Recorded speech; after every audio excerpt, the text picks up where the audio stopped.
Welcome to the VET S.O.S. Veteran Educational Resource Spotlight. Remember, don't down to see a transition. Grab the VET S.O.S. Lifeline. VET S.O.S. is brought to you by the Who You Know Network, and we're proud members of the Parade Deck community. Doctor here, we're back again. How you doing today? Doing great. I actually know some veterans attending this institution, and I'm excited to learn more about all the opportunities they are having there. Yeah, this is one of those that I heard quite a bit about during my service, but I never really looked into it. So yeah, definitely same boat you are. Looking forward to hearing more about what they're doing and how this university operates. So today we're sitting down with Andrew Roman, Director of Veteran Initiatives at Columbia Southern University. He began his military career by enlisting in the Michigan Army National Guard in 1986 as a fire control repairer. Andrew then attended officer candidate school at the Michigan Military Academy and was commissioned as a second lieutenant in 1988 in the Transportation Corps.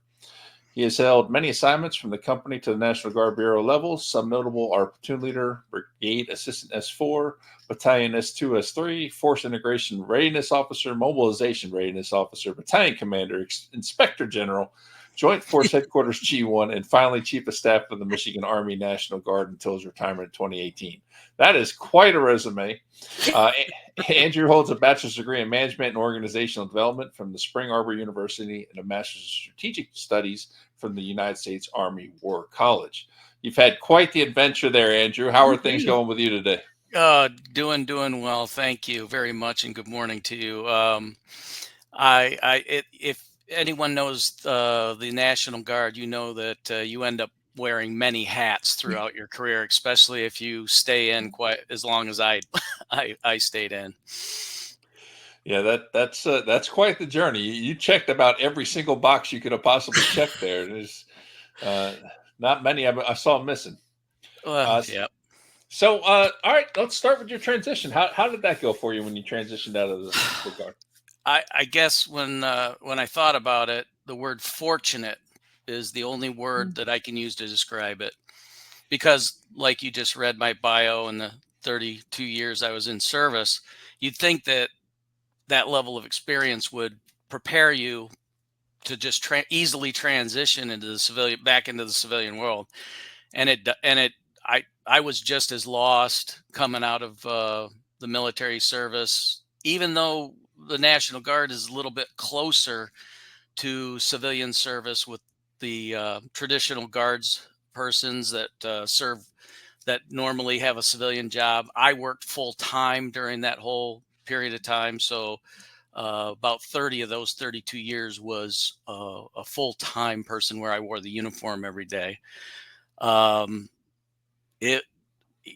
The issue comes is when you're all of a sudden you're faced with a mandatory retirement date, and that's what I was.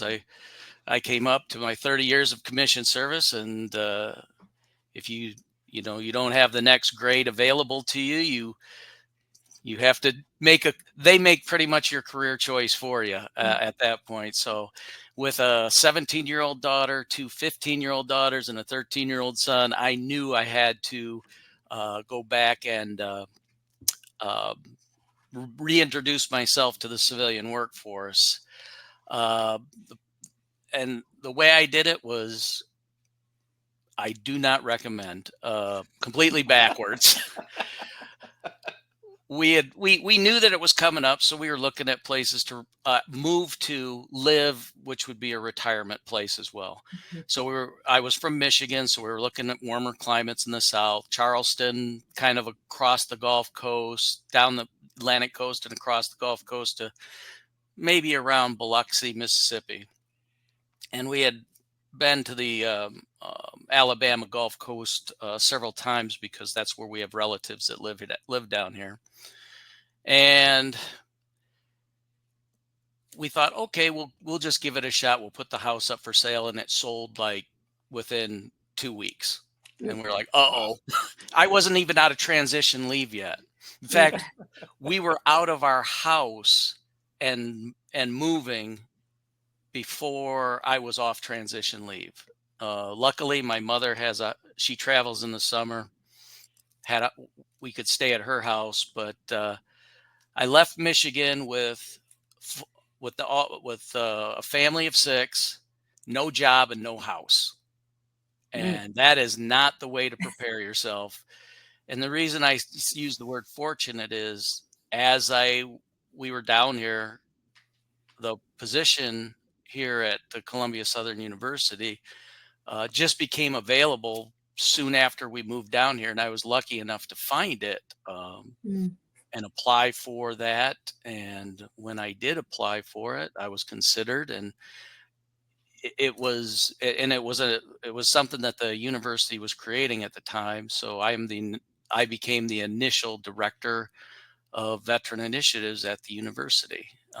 So I would say things worked out very well for me, very Mhm. fortunate for me, but I do not recommend that path for anyone else. Sounds to me like you should have bought a lotto ticket back then. Well, and then maybe I wouldn't have to have been working, but that would have been that's a whole other luck story for some people. Yeah, no, that's fantastic, and glad it worked out. You know, Yeah. it definitely the stars wound up aligning, so that's really good. So It was interesting because, like I said, we had come down to the area for spring break with the family, and one time we were driving down. I think it was around 2009, 2010, and all of a sudden on this Beach Express, they call it.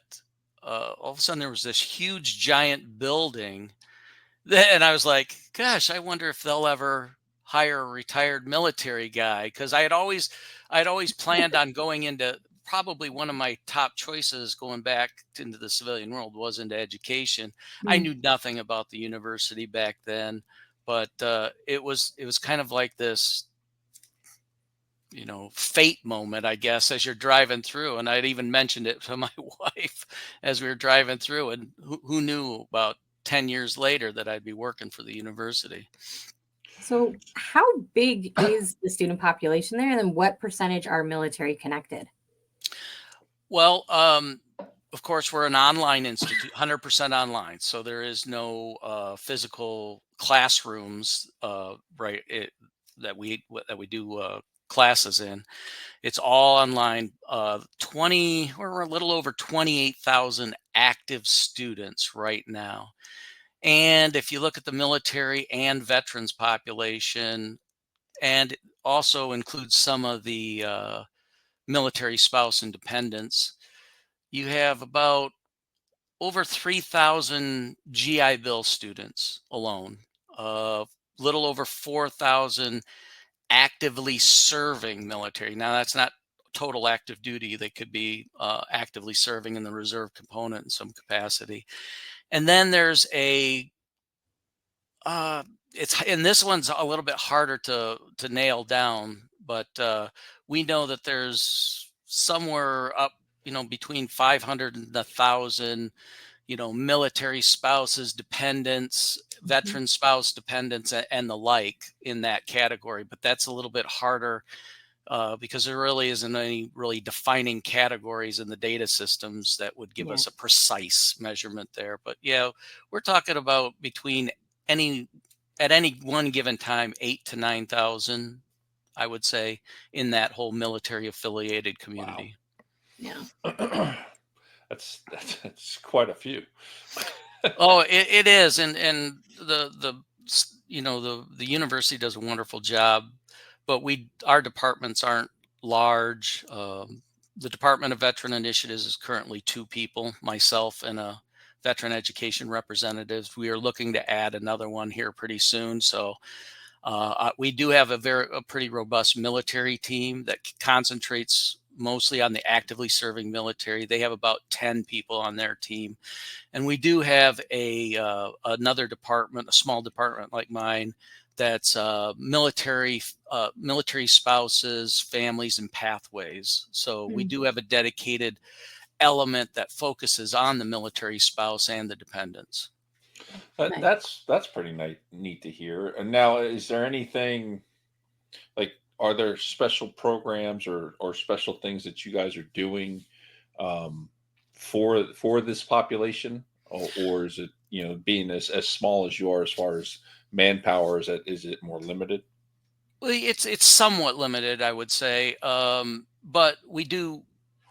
I mean, we fill our day engaging that whole community, both in the current students that are here and the prospective students that are out there that may want to be introduced to Columbia Southern University. But like I said, the university itself is military friendly. I mean, the founder of the university back, it was founded in 1993. His name was Dr. Robert Mays. He was a veteran, Vietnam veteran. So they've always had a military focus. We have very targeted scholarships. One of them is Forever a Hero scholarship, which goes to a veteran. We have the Hero Behind the Hero, which goes to a military spouse. Or I think we give away about 4 of those a year. Then we have a number of, you'd have to go to our scholarships page just to see the number of scholarships and how many actually are focused on military and veteran. We have discounts for veterans, veteran spouses and dependents, 10% discounts. Same with the military spouse and dependents. We cap our tuition rate for the TA at 250 a credit hour. That includes our graduate studies. Wow. At the master's level. I personally am the chapter advisor for what's called the Student Veterans of America. We have a chapter here at the university. And I would say that's probably one of the greatest efforts that I've put in over the last 6 years that I've been here. This year was the first year I was able to get all 4 leadership positions filled. And I was able to take 3 of those 4 leaders to the Student Veterans of America National Convention, or NatCon, in Colorado Springs. And that was utilizing university resources. So they did not have to spend anything for travel, lodging, meals, unless they wanted to buy souvenirs while they were there. But that's been a passion of mine, is getting those student veterans that are not only interested in furthering their education, but want to be involved in the veterans community within the university and beyond. And NatCon is one of these conventions. It's not a traditional veterans convention. It's more of basically a younger crowd. It's very youthful. It's very energetic. And our student veterans really appreciated going there. In fact, we just got back last week. So it was a wonderful experience for them. That's fantastic. NatCon's a fun one, I will say. I didn't get to go this year, but it's a great one, and lots of great speakers, presentations, opportunity to learn, network. It's meant for the student veteran. You're supposed to network. You're supposed to meet things, learn things. It's a great opportunity to get there and as you said, kind of build that community, expand who across the different institutions that are there. It's a fun time. And that's the big thing, is all our student veterans, they're dispersed right now. Unlike your traditional campus where they can go into the Veteran Resource Center, they can probably visit. There's a little bit of camaraderie there. This is kind of like our one shot for that kind of level of togetherness, as far as being able to meet people. I mean, we meet through Zoom and virtual platforms throughout the year. We have a once-a-month meeting, but it was interesting watching the camaraderie just instantly develop when all those people met each other in person. And then, of course, there were several other people that all of a sudden you run into people. Hey, I know you from wherever, which again creates those bonds, those lasting bonds, or reconnects those lasting bonds that were there before. Excellent. That's fantastic. And I've heard great things about it. Maybe one of these days you make it to that one as well.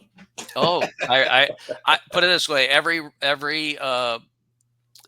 veterans group representatives, I recommend that if they have not experienced, they go experience it at least once.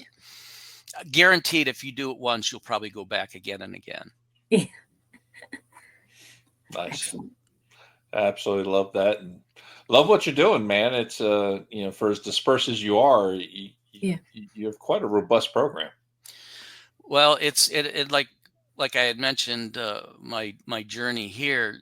The university had served veterans for decades, actually, before they decided that, hey, we really need to have a focused effort there. Largely, it was before it was kind of like with the military team, but then they decided we needed that one focused element that that caters to, attracts veterans to the school, helps veterans that are at the school. And like I said, we have over 3,000. If I started trying to call every single one of them, I wouldn't make it to every one of them throughout the whole year. And then because of graduations and everything else and turnover, I'd be starting all over again and not even talking to the same folks. So it's a challenge, but it's one that we really appreciate. Um, I I really appreciate the connection back to the veterans and helping people get through some some pretty significant issues, and it's so gratifying when they come out the other side. They have a solution, they have a Mhm. focus, they have a purpose, and they're proceeding on with their educational journey. It's really satisfying. That's awesome. It definitely makes a difference having people who care and can understand and are devoted to, as you said, kind of paying it forward to the other people who are behind them. So time really does fly though while we're on these calls. So I just want to say thank you, Andrew, for joining us on VET S.O.S today. On behalf of the VET S.O.S family, we'd like to thank everyone for tuning in. You can find the VET S.O.S podcast on all your favorite podcast platforms, YouTube, and of course, social media platforms.